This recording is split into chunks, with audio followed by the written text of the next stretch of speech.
The detached home you buy in Vancouver in 2026 has to do something the detached home you bought 5 or 6 years ago never had to do, and that is carry its own weight. Lending has tightened, the easy appreciation has paused, and buying a detached home purely as a place to live while the market does the rest of the work is not the plan that works right now. So in this video, I'm going to walk you through the specific detached homes I would be very, very careful with in this market, the ones where the 2026 version of the math quietly works against you, and honestly, most of these are not the houses that you would expect. The biggest one, and the one almost nobody is framing correctly, is the detached home with no legal suite and no realistic way to add one. For years, a legal suite was treated as a nice little bonus, some extra income, a mortgage helper, something the listing agent mentioned at the very end of the tour. In 2026, it's not a bonus. It is very often the difference between qualifying for the home and not qualifying for it at all. And here's what actually has changed. On a detached home in the city, you're usually carrying a mortgage well over $1 million. And lenders look very closely at whether your income can support that payment under their stress test. When the home has a legal suite, a large portion of that suite's rent gets counted towards your qualifying income, and that piece is very often what moves your application from a no to a yes. When the home has no suite, no basement ceiling height to build one, no separate entrance, and no lane access for a laneway house, you're qualifying on your household income alone against a 7-figure mortgage, and a lot of genuinely strong buyers simply cannot get there because of the price point. So when you tour a detached home with no income potential, I want you to understand what you are really buying. You are buying a smaller future buyer pool because the next person has the exact same financing problem that you may likely have.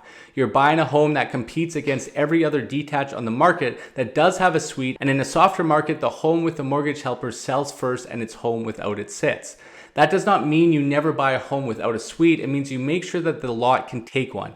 You check the basement height, you check for a separate entrance, and you look at whether the lot is wide enough and has the lane access for a laneway house, and you build the cost of adding that income into an offer price. A detached home that can never produce $1 of income in this market is honestly a lifestyle purchase priced like an investment, and you want to know that going in. The second one is the home with work that was never permitted, and this is the one that is genuinely costing people money right now. Vancouver has a very long history of detached homes with finished basements, added bedrooms, converted garages, and suites that were built without a permit ever being pulled at the city. In a rising market that gets papered over because nobody is asking hard questions, and in this market it surfaces in two specific ways.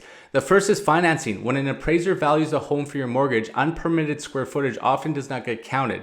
So a home marked as a generous 5-bedroom can be appraised at something much smaller, and your loan to value can get squeezed right at the finish line. The second is the city itself, and this is the part that just happened to a client of mine.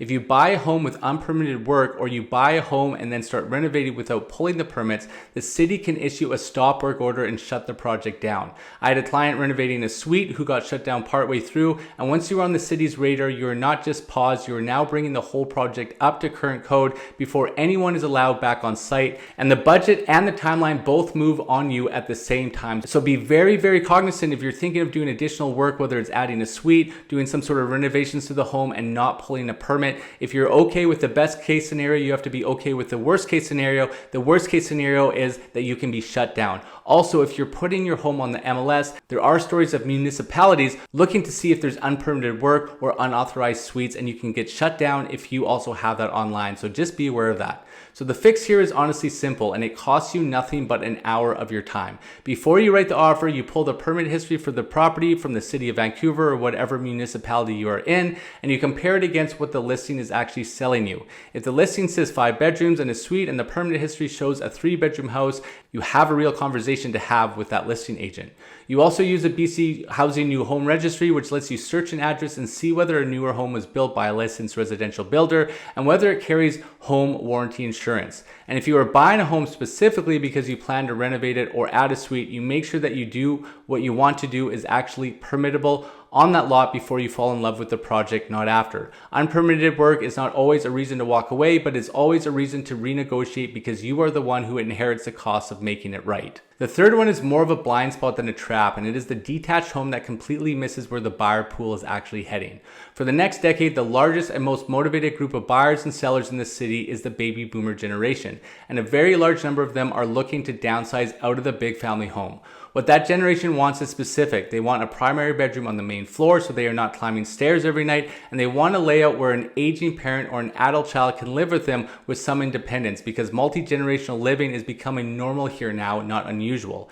And you can see the market already building for it. In Burnaby right now, there are duplexes going up well over 3,000 square feet with 2-bedroom legal suites, purpose-built for a family to grow into and live in across more than one stage of life. So when you look at a detached home that has every single bedroom upstairs, a chopped up main floor, and no flexibility for a second generation to live there comfortably, understand that you are buying a home that the largest buyer group in the market is going to walk straight past when you eventually sell.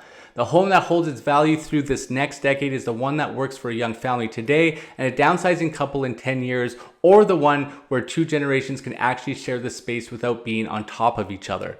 A main floor bedroom or even a main floor flex room that could become one is honestly not a small detail. It is the feature that keeps your home in front of the biggest buyer pool there is. The fourth thing is quick, but it has ended deals, and it is the older detached home with an insurance or environmental issue sitting just under the surface. The most common one in Vancouver is a buried oil tank. A lot of older homes were heated with oil decades ago, and the tank was simply left in the ground, and until it is located, removed, and the soil is confirmed clean, it is an environmental liability that can hold up both your insurance and your financing. The same goes for very old electrical like knob and tube wiring, where some insurers will not write a policy at all until it's replaced.